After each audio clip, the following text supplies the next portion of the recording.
안녕하십니까. 발질환 무엇이든 물어보세요. 이우천입니다.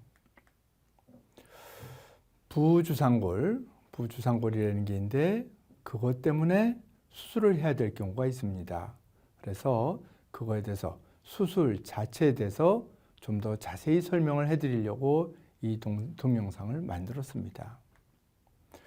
부주상골이라는 것이 있는 사람이 굉장히 많습니다.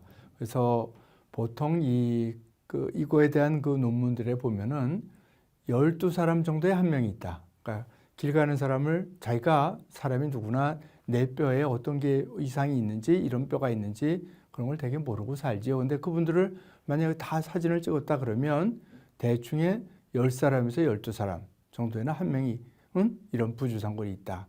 그렇게 생각하시면 맞을 것 같고요.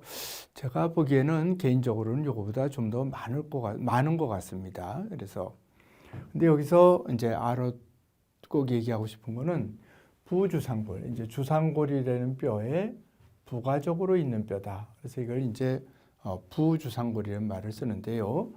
부주상골이라는 게 있으면 다 아프냐? 그렇지 않습니다.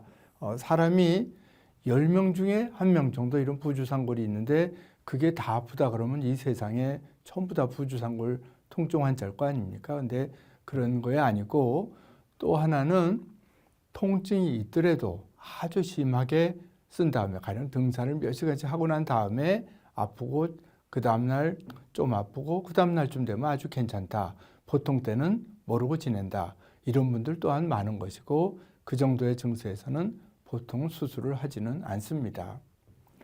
부주상골이라는 건 여기 주상골의 부가적인 뼈인데 주상골의 안쪽에 있습니다. 그래서 다시 한번 이것이 있더라도 통증이 없는 사람이 많다.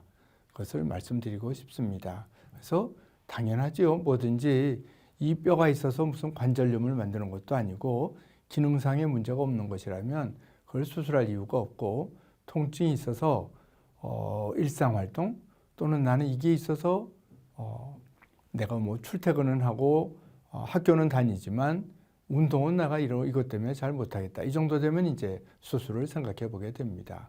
물론 증세가 있을 때 수술 말고 보조기고 대표적인 것이 이제 깔창인데요. 이런 것들을 해볼 수 있고 이거에 대한 동영상은 이미 제가 만들어서 이렇게 되어 있습니다. 그래서 수술하는 것에 대해서 말씀드리는 건데 수술 방법에도 다양한 방법이 있습니다. 다양한 수술 방법이 있다. 부주상골을 떼낸다. 부주상골이 있으니까 부주상골을 떼낸다. 이것이 가장 흔히 하는 수술입니다.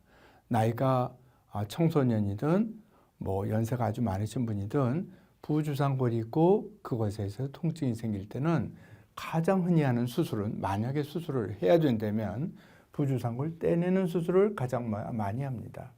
그 다음에 부주상골을 주상골에 붙인다. 뼈 조각이 있는데 대개는 그저 작습니다. 크기가 10mm 전후, 10mm 전후 최대 폭이.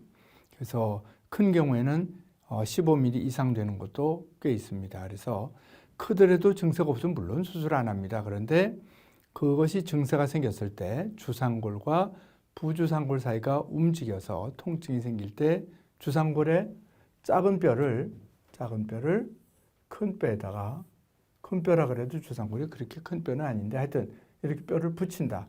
붙일 수 있다면 붙이는 게 제일 좋습니다.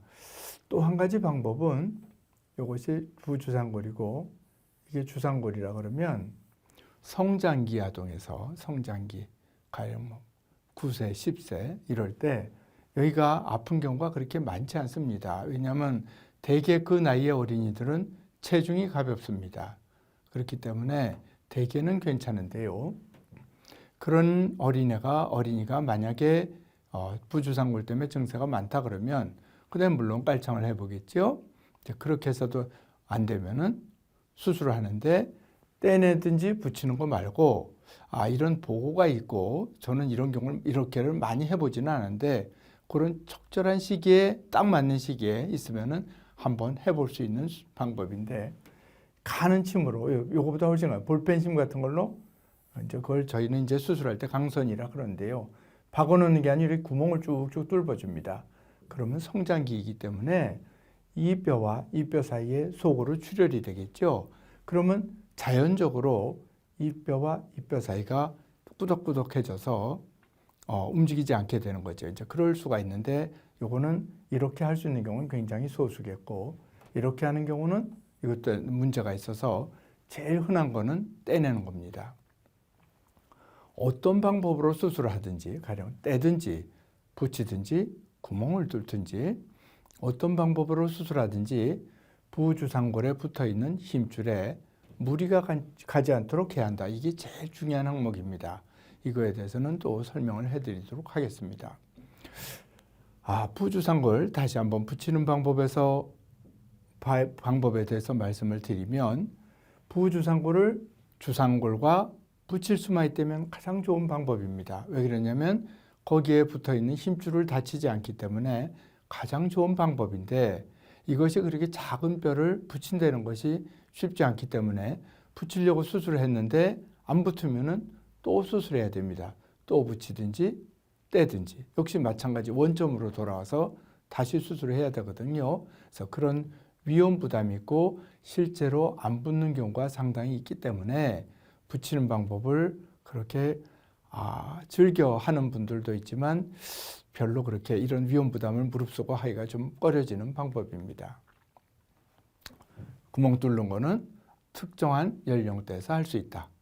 그래서 부주상골이라는 거는 주상골이 이렇게 있고, 부주상골에 이 몸에서는 아니고 발에서 제일 중요한 힘줄이 붙어 있습니다. 근데 뼈를 떼고 나면은 또는 뼈를 붙이더라도 이게 자꾸 아픈 원인은 그 발이 이 부주상골과 주상골을 벌리는 힘이 가해지기 때문이거든요. 이렇게 벌리는 힘이 가해지면은 여기가 자꾸 아프거든요. 붙였더라도, 이게 붙었다고 하더라도 이 힘줄이 뼈에 붙는 부위, 여기에서 자꾸 증세가 있을 수 있습니다. 그래서 이 힘줄에 가해지는 힘을 줄이기 위해서, 너무 당겨지는 힘을 없애기 위해서 부주상골 수술 말고 다른 수술을 동시에 부주상골에 대한 수술을 하면서, 가령 떼든지 붙이든지 구멍을 내든지 하면서 거기에 힘줄에 힘이 많이 가해지지 않도록 다른 수술을 꼭 동반해서 해야 되는 경우도 많습니다. 그것이 이제 종아리 근육이 팽팽해서도 힘줄이 당겨질 수 있기 때문에 힘줄을 늘려주는 거, 또 뒤꿈치뼈, 절골술, 뼈를 끊어가지고 이렇게 옮기는 겁니다. 이만큼 옮겨졌죠? 이런 수술을 같이 해야 되는 경우가 많이 있습니다. 다음에 또 말씀드리도록 하겠습니다. 그래서 부주상골을 수술해야 될 경우가 있다. 그러면 그 수술의 종류는 어떤 게 있느냐? 전체적인 개요를 말씀드리는 건데요. 부주상골을 떼든지 부주상골을 주상골에 붙이든지 또는 부주상골에서 주상골에 구멍을 뚫는 방법들이 있다. 그런데 부주상골에 붙어있는 힘줄, 이것이 아주 중요한 것이기 때문에 여기에 당겨지는 힘을 줄여야 되는 무언가를 같이 해야 될 경우도 꽤 많다. 그거를 꼭 강조하고 싶고, 다음에 부주상골을 떼는 수술에 대해서 말씀을 드릴 때 좀 더 말씀을 드려보겠습니다. 끝까지 얘기를 잘 들어주셔서 대단히 감사합니다.